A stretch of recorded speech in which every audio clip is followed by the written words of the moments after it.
എത്രയും സ്നേഹം നിറഞ്ഞ ബഹുമാനം നിറഞ്ഞ കേന്ദ്രമന്ത്രി ശ്രീ സുരേഷ് ഗോപി, ഡയസിലിരിക്കുന്ന president, chamber of commerce president, തിരിച്ചറിഞ്ഞ സെക്രട്ടറി, ഇവിടെ ഇരിക്കുന്ന മെമ്പേഴ്സ്, ഇപ്പോൾ എല്ലാവരും ഈ ചേംബർ ഓഫ് കോമേഴ്സിൻ്റെ ഫംഗ്ഷൻ എന്തിനാണ് വന്നത്? പൂച്ചയ്ക്ക് പൊന്നിട്ട് നടത്തുന്ന കാര്യം ഒക്കെ ചോദിക്കാം.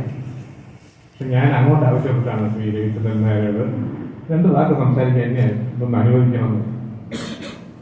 ഒന്നല്ല, ഒന്ന് രണ്ട് കാര്യങ്ങൾ ഓപ്പണായിട്ട് ഞാനൊക്കെ പറഞ്ഞു. അത് 1982 ഞാൻ കൊല്ലത്ത് ഒരു പടത്തിൻ്റെ ഷൂട്ടിംഗ് നടക്കുന്നത്. അപ്പോൾ ഷൂട്ടിംഗ് കഴിഞ്ഞ് എനിക്ക് അന്ന് ചെന്നൈക്ക് പോകണം. പിറ്റേന്ന് ജോഷി സാറിൻ്റെ ഒരു പടത്തിൻ്റെ ഷൂട്ടിംഗ് 83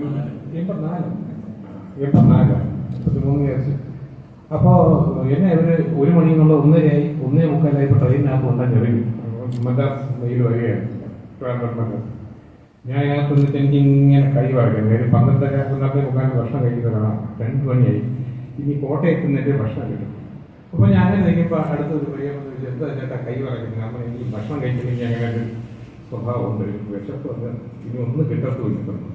അപ്പോൾ അദ്ദേഹം പെട്ടി തുറന്നിട്ട് പറഞ്ഞൊരു പാഴ്സലുണ്ട്, എൻ്റെ രാത്രി ഭക്ഷണം അമ്മ എനിക്ക് തന്നാണ്, ചപ്പാത്തി മട്ടൻ കറിയും വരും, വേണോ പൂരം വിഷമിരിക്കുന്നില്ല ഫുഡ്.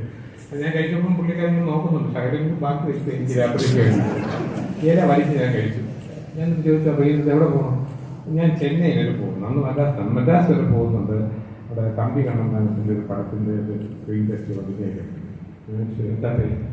എൻ്റെ പേര് സുരേഷ് ഗോപി. അന്ന് തുടങ്ങിയാണ് ഞങ്ങൾ വരുന്നത്. ഇപ്പോൾ 40 വർഷത്തിന് മേലായിട്ടുണ്ട്. അപ്പോൾ ഈ സുരേഷ് ഗോപിയെ കുറിച്ച് പറഞ്ഞ് മണിക്കൂറുകളോളം വേണ്ട, 1-2 കാര്യങ്ങൾ പറയാം. ഒരിക്കൽ ദുബായിൽ വെച്ചിട്ട് ഞാൻ നിൽക്കുമ്പോൾ പുള്ളി ചേട്ടാ ഇതെങ്ങനെയുണ്ട്? എന്താണ് ഇത്? ഞാൻ സൂട്ട് തയ്ക്കാൻ വേണ്ടി വാങ്ങിച്ച തുണിയാണ്. ഞങ്ങളുടെ എൻ്റെ ഫംഗ്ഷന് പോകുന്നുണ്ട്. അല്ല, അടുത്ത വർഷത്തെ നാഷണൽ അവാർഡ് ഡിക്ലെയർ ചെയ്യുമ്പോൾ പ്രസിഡന്റിൽ നിന്ന് പോയി അവാർഡ് വാങ്ങിക്കുമ്പോൾ ഇവിടെ സൂട്ടാണ്. ഞാൻ അതിന് ജഡ്ജി കമ്മീഷൻ വായിക്കാം, അതിനൊക്കെ തീരുമാനിച്ചു എനിക്ക് കിട്ടും. പറഞ്ഞതുപോലെ തന്നെ കളിയാട്ടം എന്നുള്ള പടത്തിന് നാഷണൽ അവാർഡ് കിട്ടിയാണ് സൂട്ടിട്ടോട്ട് വാങ്ങിക്കുന്നത്. അപ്പൊ ആ ഒരു എന്താ പറയുക, ഒരാളുടെ മനസ്സിൽ തോന്നുന്ന ഒരു വിഷയം സംഭവമാണ്. ഒരുപാട് പറയാനുണ്ട്, 1-2 കാര്യങ്ങൾ പറയണം. അതിനായിട്ട് തന്നെയാണ് ഗോകുൽ എൻ്റെ മോൻ്റെ ക്ലാസ്മേറ്റാണ്. അവർ ഒന്നിച്ച് പഠിച്ചാണ്. സുരേഷ് ഗോപി സ്വന്തം മകനും എൻ്റെ മകനും ഒന്നിച്ച് പഠിച്ചാണ്. അപ്പം ഗോകുൽ എൻ്റെ കൂടെ ഒരു സിനിമ അഭിനയിച്ചു. 1-2 വർഷം മുമ്പ് ഞാൻ ചോദിച്ചു, മോൻ എന്താ പെട്ടെന്ന് ഇങ്ങനെ അഭിനയിക്കുന്ന കാര്യമൊക്കെ മുമ്പ് പറഞ്ഞിട്ടില്ല, പെട്ടെന്ന് എങ്ങനെ വന്നു നിൽക്കുമ്പോൾ അച്ഛൻ രാജ്യസഭ അംഗമാണ്, 2 ലക്ഷം രൂപ ശമ്പളമുണ്ട്, അനാഥാലയങ്ങൾ ബ്ലൈൻഡ് സ്കൂളിൽ അത് ചെയ്ത് പോയിട്ട് ഒരു പൈസ കിട്ടത്തില്ല. പിന്നെ ടെലിവിഷനിൽ പോയിട്ട് ഞാൻ കോടീശ്വരൻ പോലുള്ള ഷോകൾ ചെയ്യും, വീട് വെച്ച് കൊടുക്കുക, ടി വി വാങ്ങിക്കൊടുക്കുക, പഠിപ്പിക്കുക, ആശുപത്രി ചെല്ലും, അതിനും 5 പൈസ കിട്ടത്തില്ല. വീട്ടിൽ നിന്ന് ഒരാളെങ്കിലും 7 മെമ്പർ വേണ്ടായിട്ട് അച്ഛനെ കൊണ്ട് പോകുന്ന കുട്ടിയാണ് കൂടി എവിടെയൊക്കെ. അപ്പം ഞാൻ പറഞ്ഞു തരുന്നത് അദ്ദേഹത്തിനൊരു നന്മയാണ്.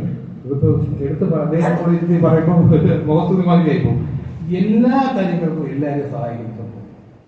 ഒരു വർഷം ഒരു 30 വർഷം മുമ്പ് എൻ്റെ അടുത്ത് പറഞ്ഞിങ്ങനെ ഒരു പ്രോബ്ലം ഉണ്ട്, ഇവിടെ നമുക്ക് മാത്രമാണ് അസോസിയേഷൻ ഇല്ലാത്തത്. അമ്മ എന്നൊരു അസോസിയേഷൻ നമുക്ക്, അമ്മ അന്ന് പേരിട്ടിട്ടില്ല, പേരിട്ടിട്ട് മുറിയാണ്, നമുക്കൊരു അസോസിയേഷൻ ഉണ്ടാക്കണം.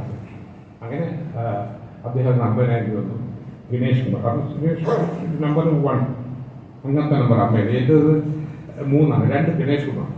അപ്പം ഞാനിങ്ങനെ രീതിയിൽ എന്ന് പറയണം, അതായത് നമ്പർ 1 അദ്ദേഹം വൈസ് പ്രസിഡന്റ് ആയിരുന്നു അമ്മയുടെ.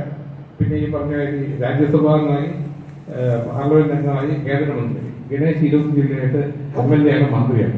ഞാനൊരു കോർപ്പറേഷൻ കൗൺസിലറോടെ 2-2.5 എനിക്ക് തോന്നുന്നത്. എവിടെയെങ്കിലും വീട്ടിൽ കയറാൻ.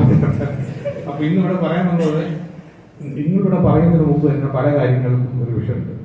സാധാരണ മിനിസ്റ്റർ ആകുന്ന ആൾക്കാർ എല്ലാവരും ഇല്ല, ചിലരൊക്കെ ഷർട്ടിന് 4 പോക്കറ്റ് ആയിരിക്കും തുടങ്ങുന്നത്. ഇനി എവിടെ കാര്യങ്ങളുണ്ടാകും. ഇതങ്ങനെ ഒരു പൈസ കഴിയുമ്പോൾ ഒരു കാര്യങ്ങൾ ഉണ്ടാവില്ല. ഇപ്പോഴും ഞാൻ അറിഞ്ഞത്, ഇപ്പോൾ കേന്ദ്രമന്ത്രിയായ ശേഷം ഇതിന് 1 രൂപ ഒരു ശമ്പളം വാങ്ങിക്കുന്നതാണല്ലേ.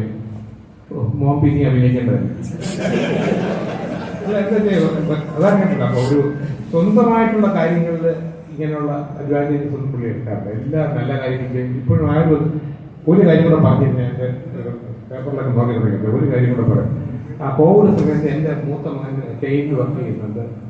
ആ സ്ഥലത്ത് കോവിഡ് വന്നിട്ട് അവിടെ ഒരു ബംഗറിലൊക്കെയാണ് താമസം വെക്കാറുണ്ട്. പക്ഷേ ഈ പറഞ്ഞ ഒരു ബ്ലഡ് ടെസ്റ്റ് ചെയ്യണമെങ്കിൽ 40 കിലോമീറ്റർ എങ്ങുമില്ല. വളരെ സീരിയസ് ആയിട്ട് എൻ്റെ മൂത്ത മോൻ ഇളയ മോനെ വിളിച്ചു പറഞ്ഞു, വലിയ പ്രതീക്ഷയില്ല ഇവിടെ ബ്ലഡ് ടെസ്റ്റ് ഒന്നും തീരെ വയ്യാതെ. ഞാൻ ഗോകുലിൻ്റെ നമ്പർ മേടിച്ച് ഞാൻ വിളിച്ചു.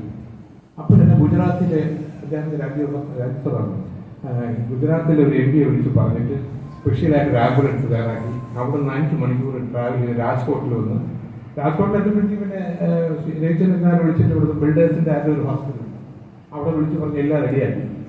അന്ന് സുരേഷ് ഗോപിയുടെ അങ്ങനെ ഒരു ഫോൺ വിളി ഇല്ലായിരുന്നില്ല. എൻ്റെ മോനെ രക്ഷിക്കാനേ പറ്റില്ല. അപ്പോൾ ഈ ജന്മം മുഴുവൻ കടപ്പെട്ടവരാണ്. അപ്പം അദ്ദേഹത്തിനെ കുറിച്ചുകൂടെ നിങ്ങൾ പറയട്ടെ. അദ്ദേഹത്തിന് ദീർഘായുസും ഇനിയും ഉയരങ്ങളിലേക്ക് പോകട്ടെ. അദ്ദേഹം നമ്മൾ പറയാതെ നിരന്തരം വേണ്ടി ഇതെല്ലാം ചെയ്യുന്നതായിട്ട് എനിക്ക് ഉറപ്പുണ്ട്. സർവീസിൽ അനുഗ്രഹിക്കുന്നത്.